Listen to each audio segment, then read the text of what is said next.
Today we have a youth camp, and it is my pleasure to introduce Dr. Oleg Lukashenko, who will be the first lecturer today. And Oleg, welcome.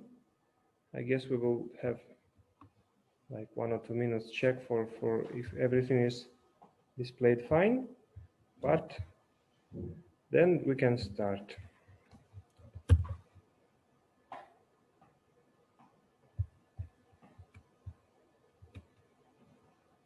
Good morning, dear colleagues.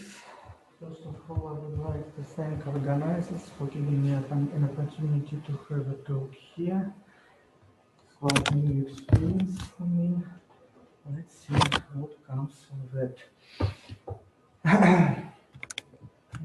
My talk is devoted to variance reduction techniques.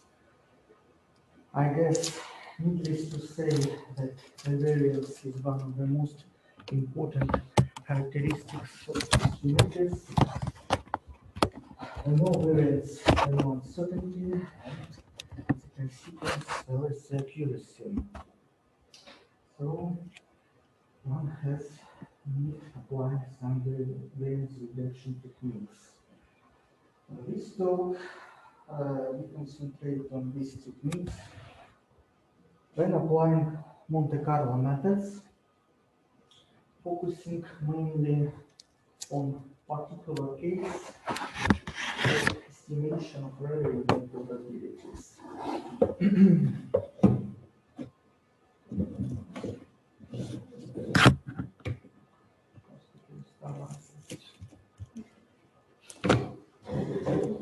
Please, next slide. Подожди секунду.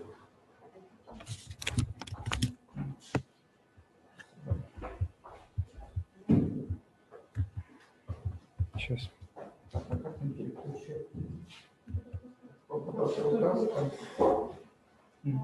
Okay, the outline of this tutorial talk can be summarized as follows. I will start from a brief reminder of the basic concept of Monte Carlo method. Then I continue on the formulation of the problem of rare event simulation and desired properties of estimators. Finally, the main part of the talk is devoted directly to the variance reduction technique, and we consider only two broad classes of this technique, namely the conditional Monte Carlo method and the importance sampling. Also, I give some simple examples to illustrate the applicability of these methods.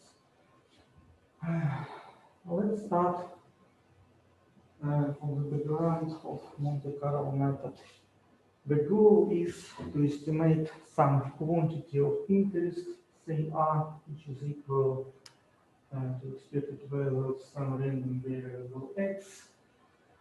Assume we are able to sample from the distribution of random variable X, and to estimate the quantity of interested, one has to calculate the sample mean and the corresponding approximate confidence interval of some confidence level alpha.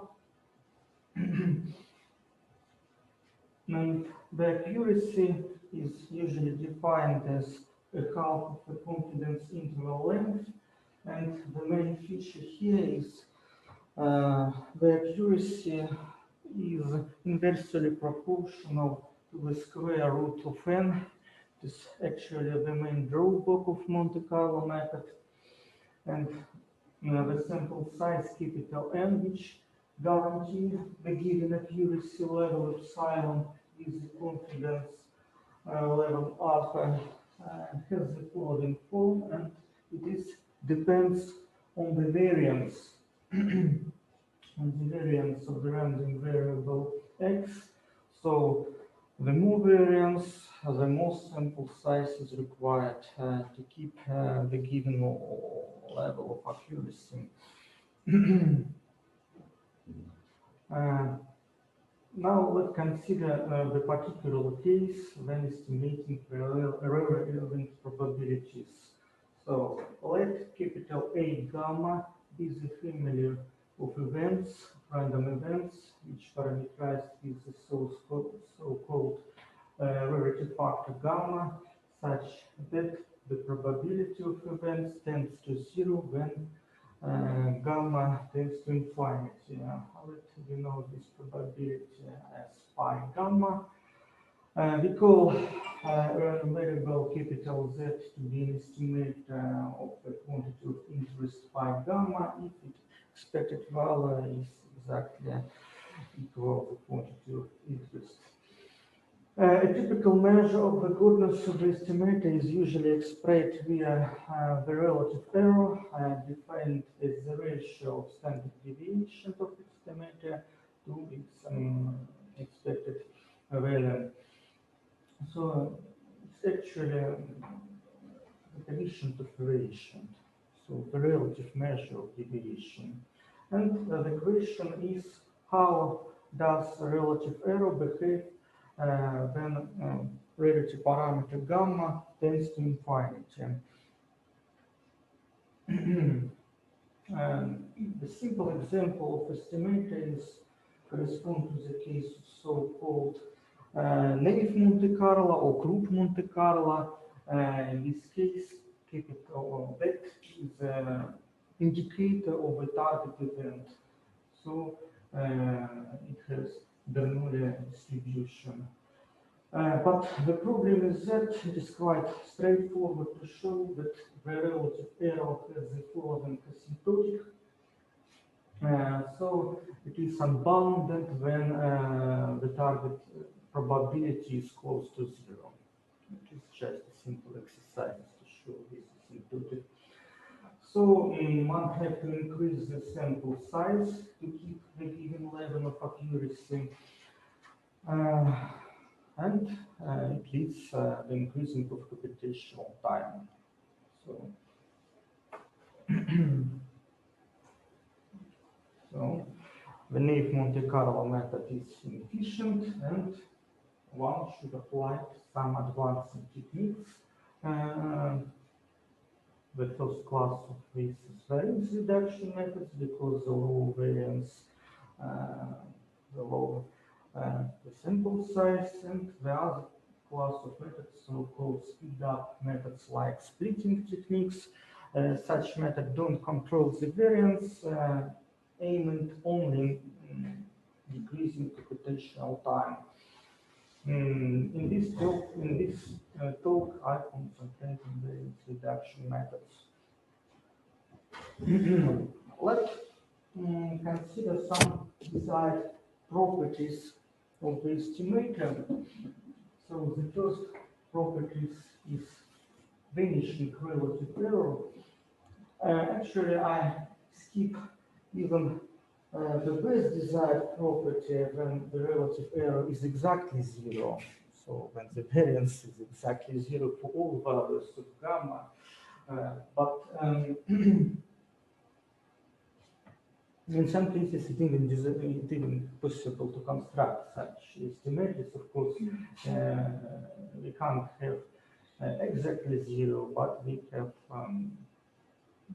force it approximately be around zero. So the vanishing relative error is one of the best desired properties. In some cases, it's also implementable, and we see examples a little bit later. The next property is bounding relative error. And the relative error to be gamma is finite. In this case, if we consider so-called the ratio of the estimate to desired probability, and we consider the deviance the probability of the deviation of this ratio from 1, according to the Chebyshev inequality, it's bounded above the following quantity, and bounded relative error implies that the number of sample size, capital N, required to compute P gamma with relative precision epsilon is also uniformly bounded in gamma. So it is also a quite strong property. The next property is a little bit weakly property, so-called weak coefficients, also known as logarithmic coefficients, and also known as asymptotic optimality.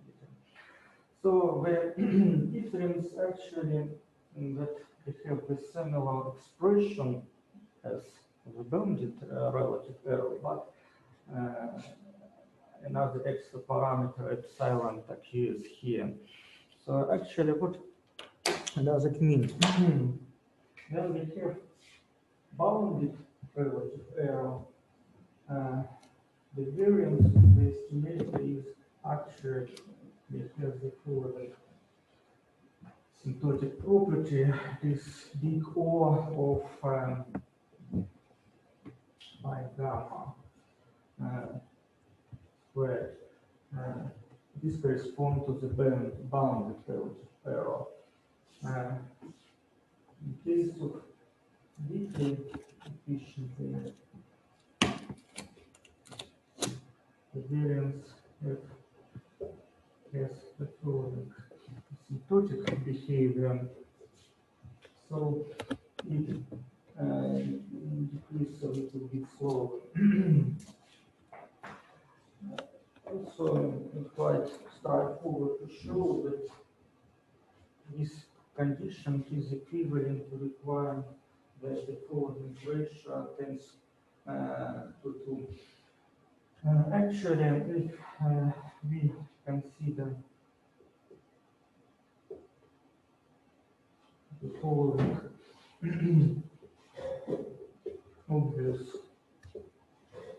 inequality, and we take the logarithm of this both sides of this inequality.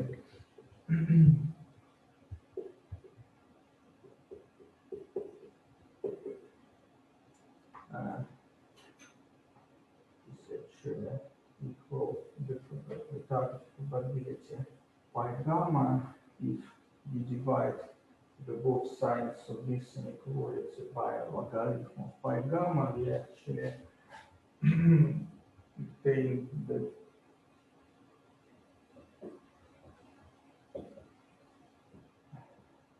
following ratio of logarithm is always not greater than 2, and it is logarithmically efficient when the limit of this ratio is exactly equal to when gamma is large.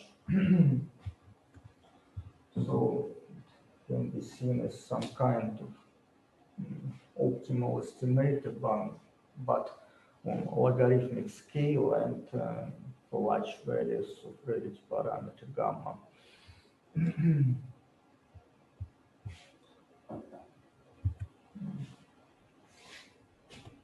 What happened?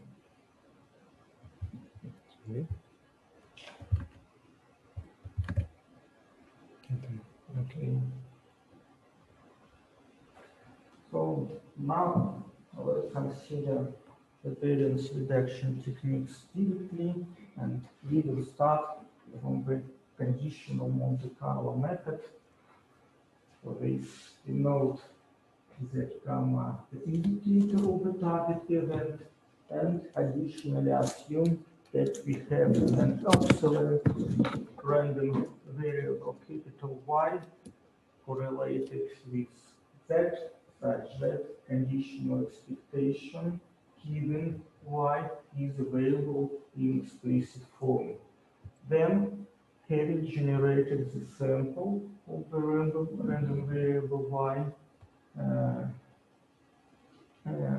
we can calculate the corresponding unbiased estimator of the target quantity expression for.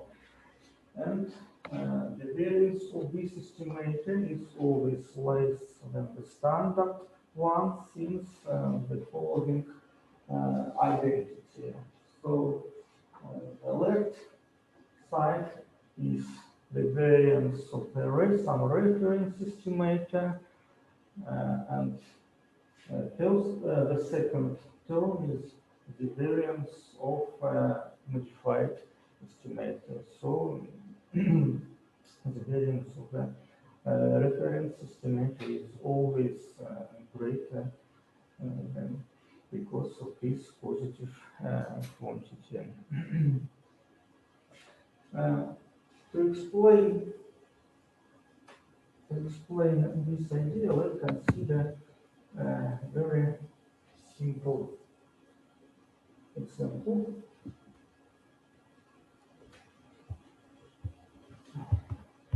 Let's suppose that we want to estimate the following probability, the probability that some random variable x is less than the random variable y. We can write this as the expected value of the indicator of the target event.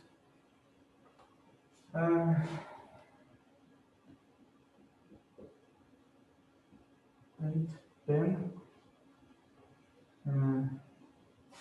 to rewrite this expression in the following way.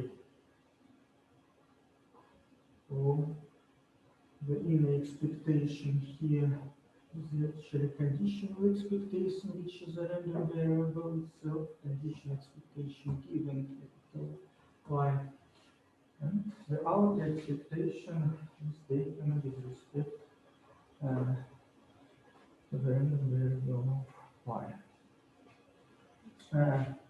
The inner expectation is actually the conditional probability given Y. It is a random variable.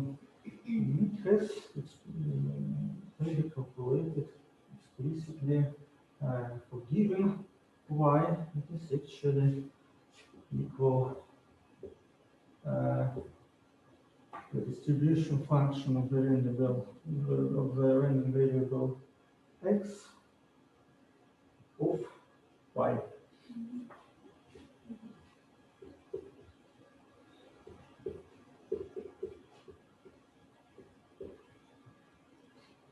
Then we have the following estimator. So instead of generating the variance of the bivariate distribution x, y, one has to generate the sample of random variable y, and the distribution of random variable x has already taken in account here. So it is actually this simple illustration of this approach.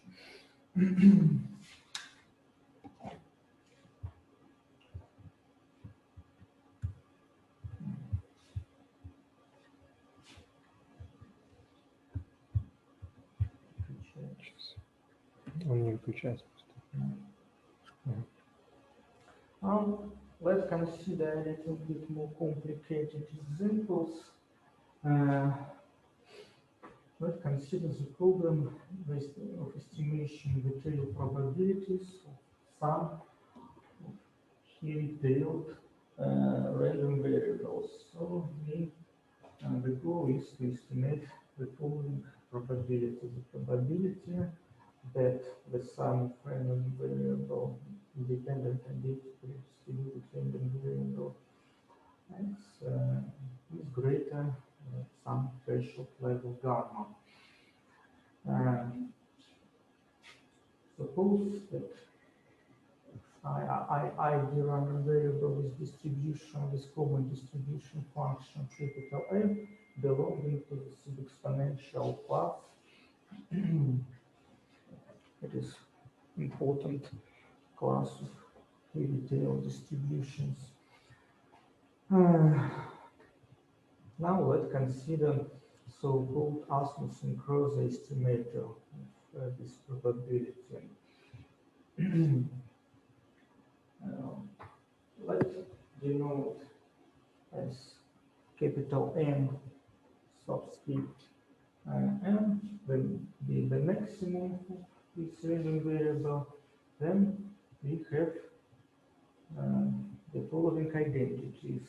So the first equation is actually a simple consequence of the total probability laws, right?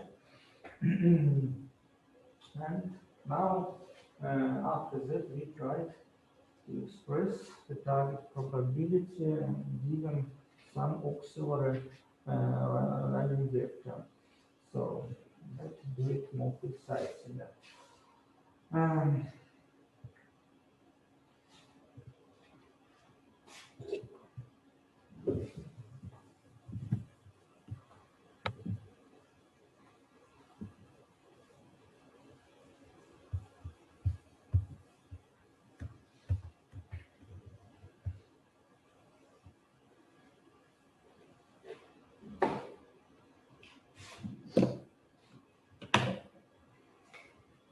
So we consider the following probability of this joint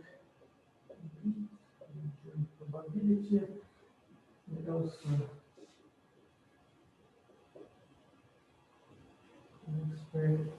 can express it as the expectation of corresponding taken.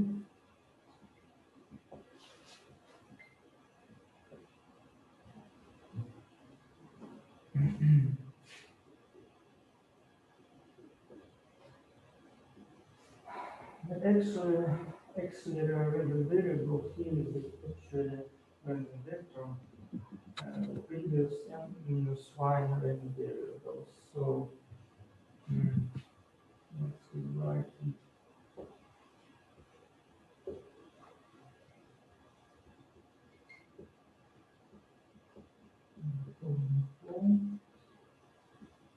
So the expectation is condition xn, x1, xn minus 1, and minus 1. Then this expectation is equal to conditional probability given x1, xn minus 1. And now just should express this probability in slightly different manner. So what does it mean as n? It's Sn minus 1 plus xn.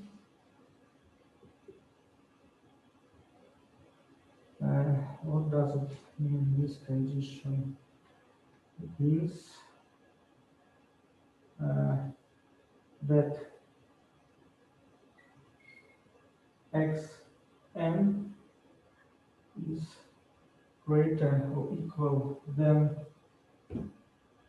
N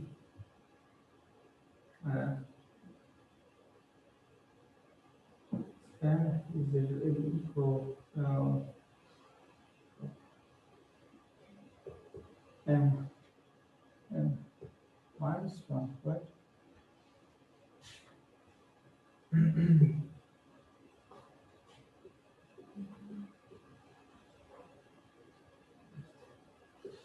Right, this equation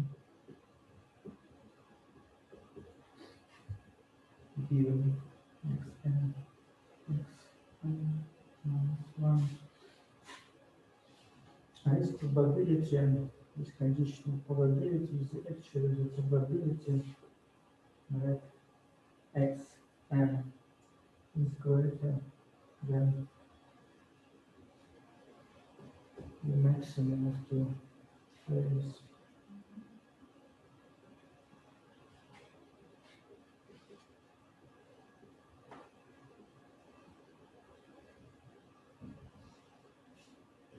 If we plug in this formula, we directly obtain the last identity, because given x1, x and minus 1, this actually better distribution calculated at this point. So S is the line, cover line is the total distribution of random variable x.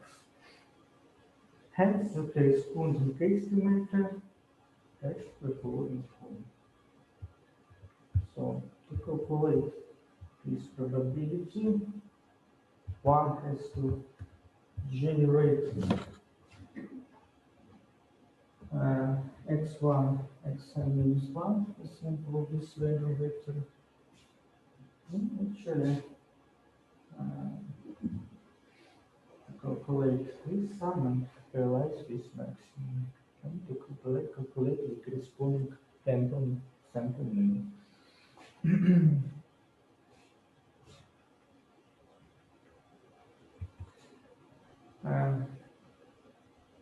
This is true for all types of distribution, but this estimator has good properties in terms of relative error for heavy tail distributions. So what is known about its interior? The following results have been obtained. Firstly, Asmussen and Kruse, who proposed this method, show the boundness of the relative error under some conditions in case of Fable and Pareto distributions. 3 years later, Hartinger and Kircher show that Asmussen-Kruse estimator has vanishing relative error under some additional conditions. In case of light tail distribution, it doesn't outperform the standard Monte Carlo method. So it works good only with heavy tail keys.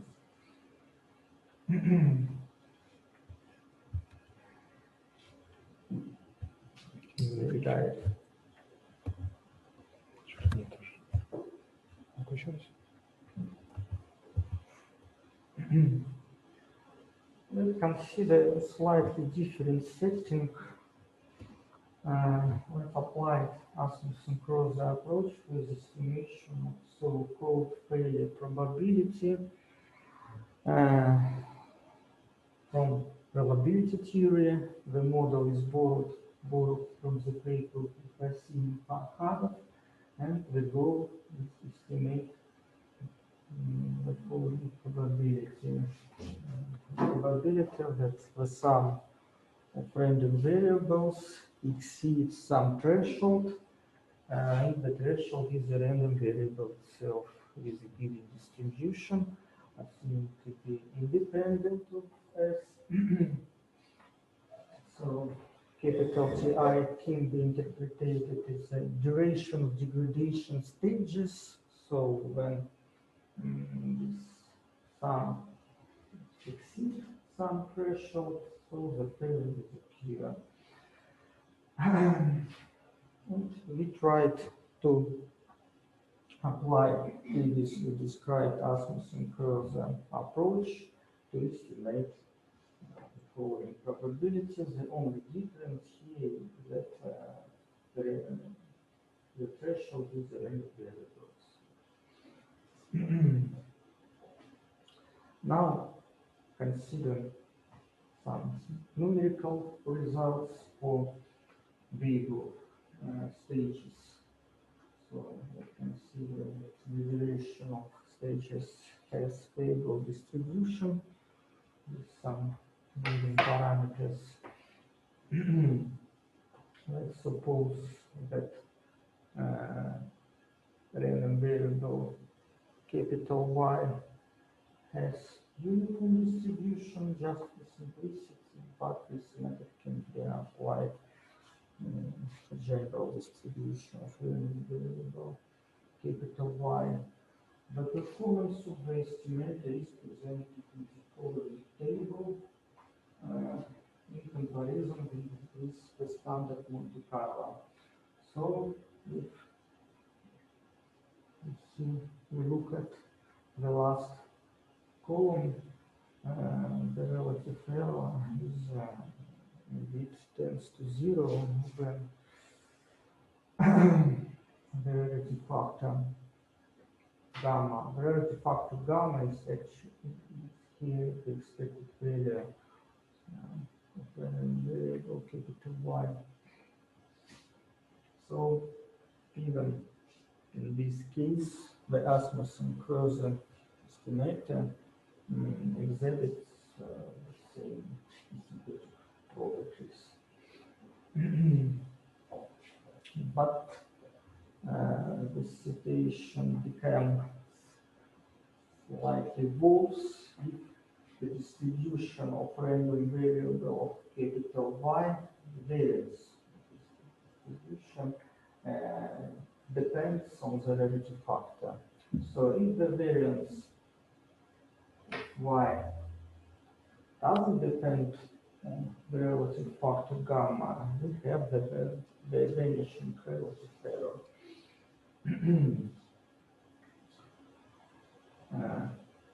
If it depends on gamma, the relative error increase. But it can be fixed with the following form with application control variable method. The simple variance reduction technique when the estimator is actually a linear combination of some reference estimator, in our case is Asmussen-Krause estimator, and some auxiliary random variable Y, and by some reasons it is better to choose this random variable in the following form. The constant C which minimize the variance of this estimator also can be estimated, and finally we have following results that controlled this version of the estimator also looks like as it has the vanishing relative error.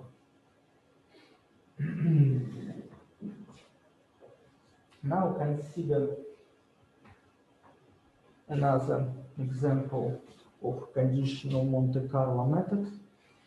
The goal is to estimate heating time probabilities related to Gaussian processes. So let's consider zero Gaussian process X is a linear positive drift, and let's consider the following random variable tau d. It's the first time when the process x with positive t reach with some level d. So we choose the following, there is some level d. The process starts from 0. The first time when this process reach this level is actually the heating time. Process x is assumed to have stationary increments and denoted as capital gamma st, its covariance function. We are interested in estimation before the probability that heating time exceeds some threshold level capital T. So actually, capital T is a rarity factor here. The greater the T, the small probability. For general Gaussian process, there are no closed form expression for this target probability. The explicit form is known for only particular case when the process X is a standard Brownian motion of the linear process. In this case, we have distribution, we know the density function of this distribution. Now let's try to apply conditional Monte Carlo approach to estimate this probability. To do this, let's consider the so-called bridge process yt, which is obtained by conditioning to reach a certain level, typically 0, at some fixed time s. So the process y is the following form, the function psi is expressed via the covariance function gamma, and if we consider the value of this process at time instant s, is exactly 0 with probability 1. So the process y start from 0 and some time instant s reaches also 0. That is why the process is called bridge process. Note that yt is independent of xs, since the covariance is exactly 0. So these random variables are uncorrelated. But additionally, if we consider the Gaussian process, they jointly normally distributed. So when the random variables jointly normally distributed and uncorrelated, then they are independent. The only case when from uncorrelatedness leads independence. So this actually the most important feature to construct this estimate.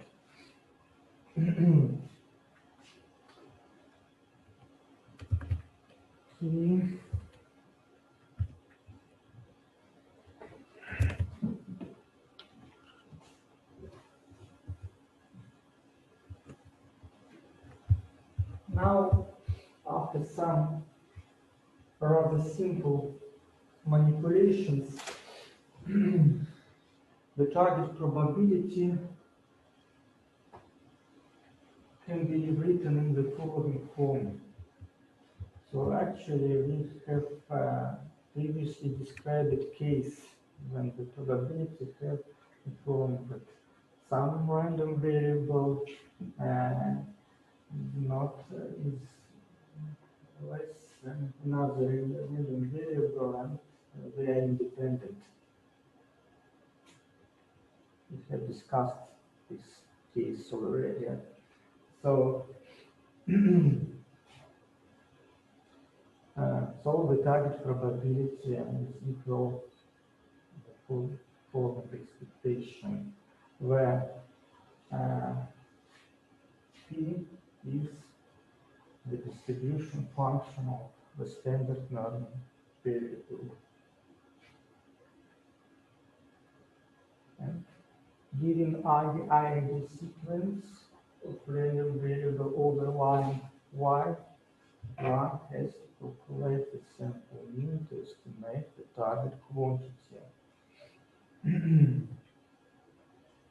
If some numerical results are presented, this figure is some kind of benchmark, because we calculated this probability for particular case, the winner case, when the exact formula exists. So this line corresponds to the exact solution, and also we perform simulations, and they're quite close to each other. So it's just a benchmark. The only case when you know explicit result. Other results were calculated in case of when process X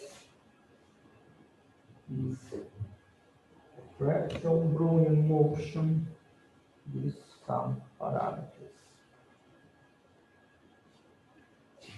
In this table presented performance measures for bridge Monte Carlo estimated, which is special variant of conditional Monte Carlo, and the standard one.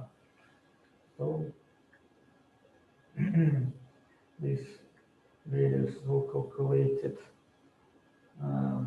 when the sample size is equal to 10,000. I probably it's not enough for practical needs, but I guess it's enough for illustration needs. So the relative error actually increase, but a little bit slower than the standard one.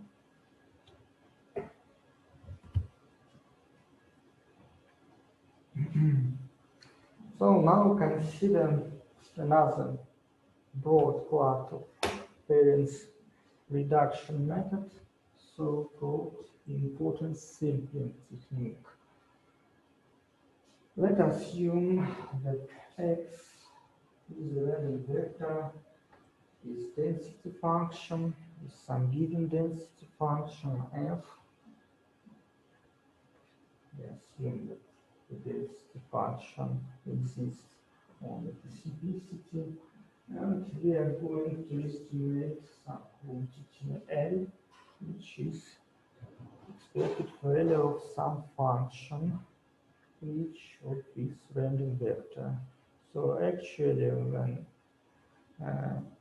H is indicator function, we estimate probabilities.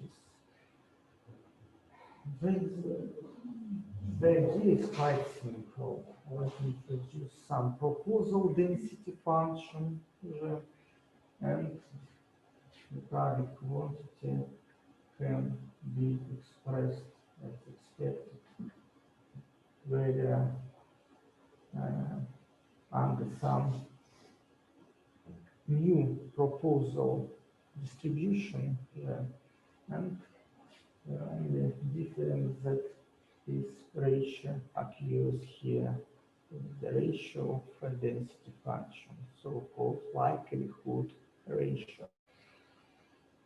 So to estimate L, we should generate the sample random vector with this given density G.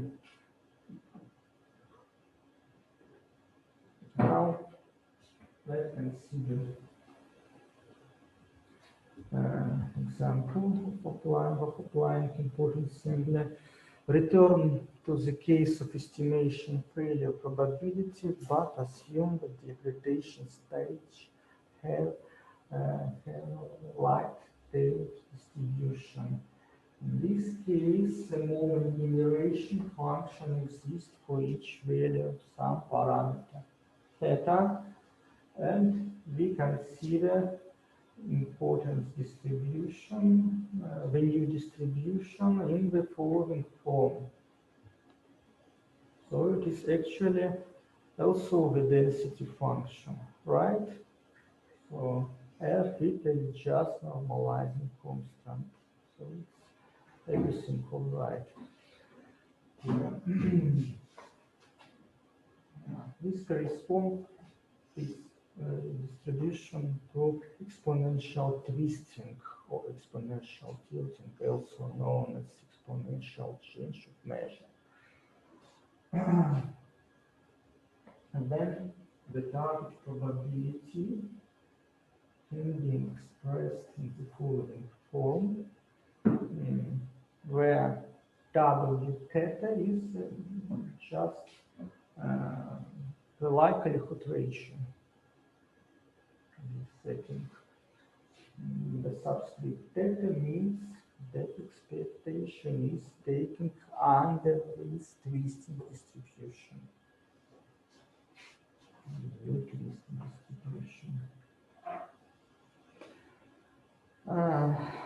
The question is how to choose a parameter theta. One possible guess is to consider the second moment of the corresponding estimator. It can be bounded above. Sorry. It can be bounded above by the following expression, and it's quite reasonable to choose theta, which minimizes given above upper bound. In general, one-dimensional optimization problem which can be solved numerically. This is results.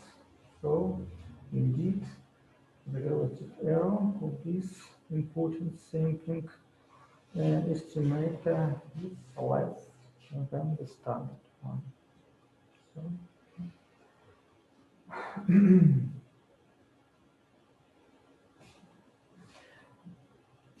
now, let's consider the following question. Is it possible to find the optimal proposal distributions which provides minimum distribution among all other distributions? The answer is yes. The distribution, the optimal distribution, can even be defined analytically and has the following form. But unfortunately, it's useless because it depends on the quantity of interest at A. So the normalizing factor here is just the constant we want to estimate. But nevertheless, it provides us a hint of choosing a good proposal distribution, right? So if we tried to choose it proportionally to the following product, we can expect that the variance will be less, right? Let's try to formalize this approach.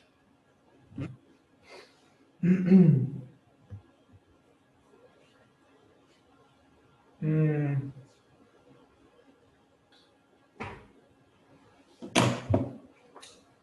we have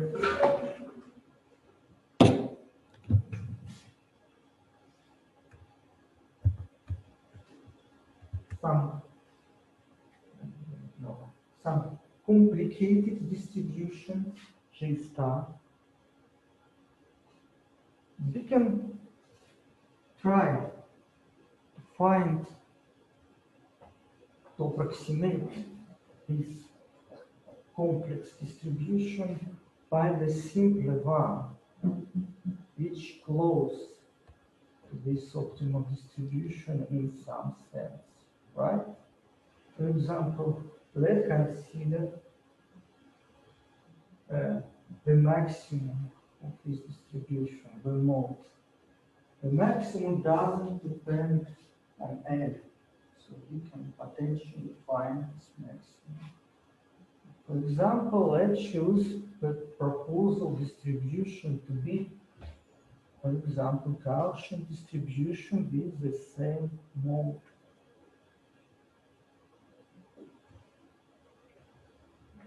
Then we can expect that it will work well in practice. But let's do it more precisely.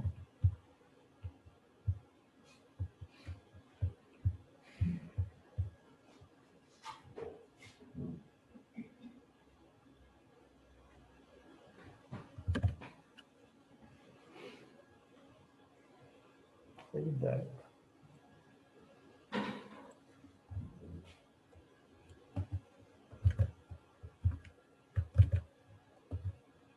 Okay.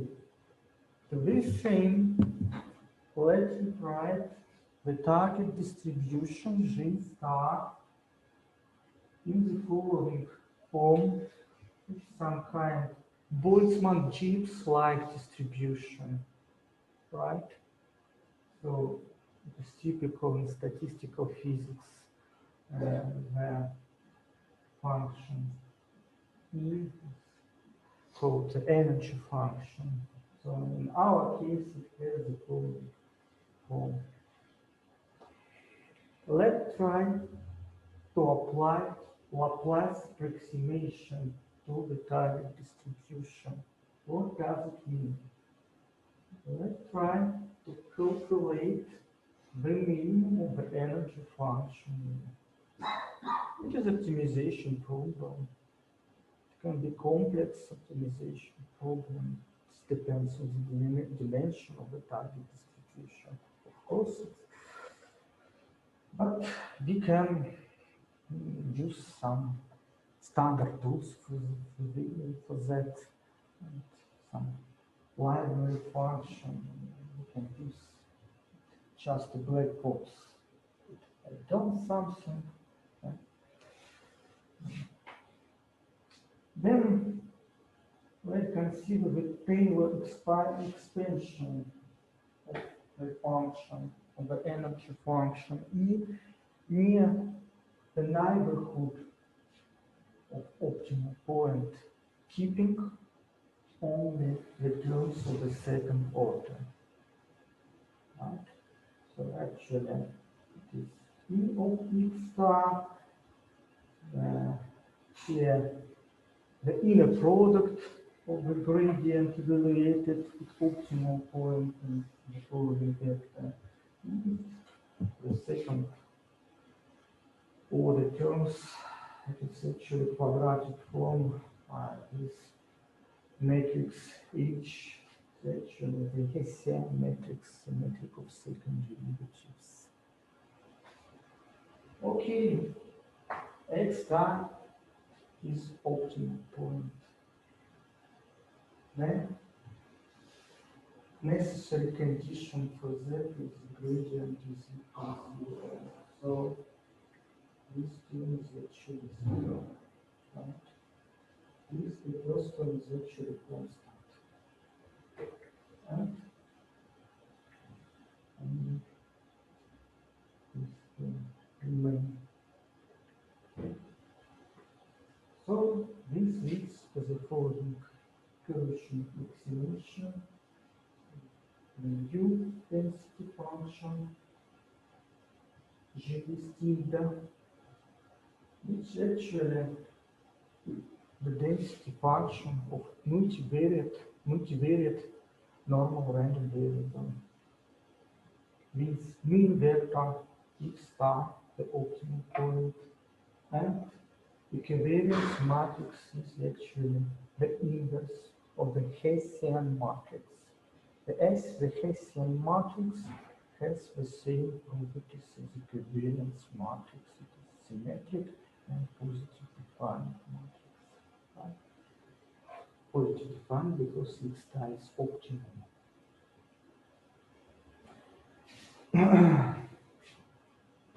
Now try to apply it with estimation of the failure probability.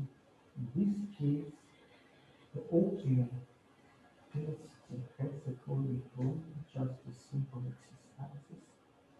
We can solve the optimization problem numerically. I use the standard tools of error language, just a black box. It returns some optimal point. It also returns Hessian calculated at the optimal point. Then the following results are. You can see the relative error is rather close to 0, right? So no monotonicity property I expected because it's a variance value, zero-variance distribution for all values gamma. So for all values gamma, we expect relative error to be close to 0.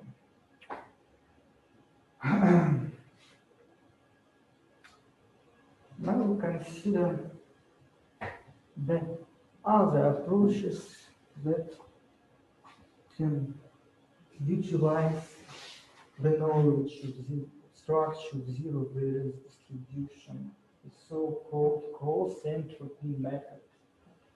So the aim is to find proposal distribution G close to the desired zero-variance distribution G star in sense of the Kullback-Leibler divergence, which has the following form. The Kullback-Leibler divergence is some kind of distance between distributions. It's not a metric because there are no symmetry property, nothing to say about so triangle equality, right? But it is convenient because in some cases it allows to obtain analytical expression for optimal distribution. Additionally, assume that the nominal probability density function is parameterized by a finite dimensional vector U. And let us assume that proposal probability density function U is also belongs to the same parametric set distribution, but for some other parameter here. So the aim is to find parameter V which minimizes the Kullback-Leibler divergence.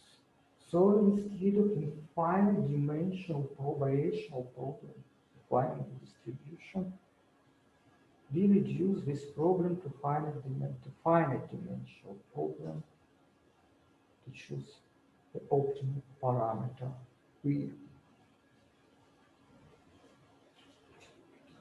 And the optimal parameter is done. This is just minimization of Kullback-Leibler divergence. It is equivalent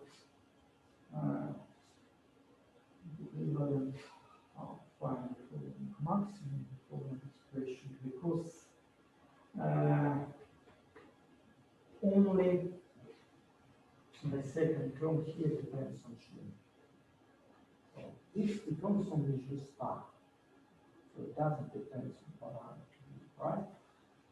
So in order to minimize the Kullback-Leibler divergence to the primer, to maximize this integral, which actually expectations.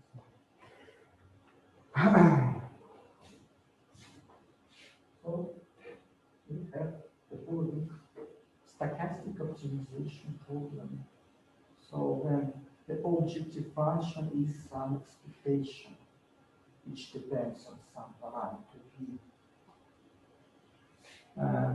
There are many methods for solving this optimization problem. The standard one is so-called stochastic counterpart method. It's quite simple. Let's consider that we can sample from the distribution and replace expectation by the sample. Okay. So x is just a fixed values here. So it's just a function of p. We optimize this function. So the basically algorithm consists of 3 steps. We generate a sample, the distribution, and we calculate the optimal parameter, and then finally apply importance sampling. So this is a two-stage procedure. So let me do some concluding remarks. So we consider the problem of the variance reduction technique. We consider the 2 methods, the conditional Monte Carlo and importance sampling. Conditional Monte Carlo method always leads to the variance reduction, whereas the importance sampling method being applied improperly could even case variance increasing. Right? But the conditional application of conditional Monte Carlo is a little bit tricky. Since it requires the auxiliary random variable, and in general there is no intuition how to choose it. If we are lucky to have such a variable, we can have some significant decrease in variance, but in general it's unclear how to choose it. At the same time, in the case of importance sampling, the general idea is choosing the importance distribution to force the rare event more likely to occur. And also, it's possible to combine considered methods with some other methods which are known in the literature. So my survey is not complete. There are also some additional things. So thank you very much for your attention. Thank you so much, Oleg.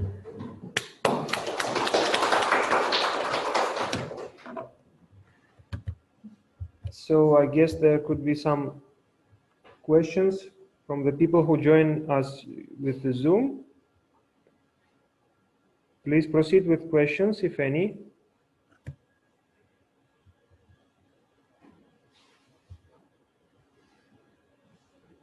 So at least then I ask one. So just curious, we had the first 2 problems that we considered. First, we estimated the probability of overheating by the sum of, right? Right. And the second was related to some Brownian process. Not exactly Brownian, general Gaussian. Oh, Gaussian process. Okay, so can we somehow connect these, because we can construct the Gaussian process, I guess, with some increments, and then we can consider this as the same problem, like overheating by the sum of the increments, right? So how to compare these 2 methods in this case?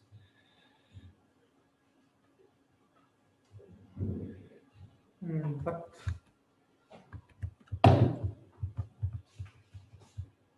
So, to answer the following, because I understand. So, the heating time, this is a minimum time. This process heats the level D, right? Right. So, we assume that the process has stationary increments, right? But in general, the increments are dependent of fraction. So we have the sum of dependent random variables. It's a little bit more complicated setting. So we need When special they are methods. independent, we have the exact solution. Okay.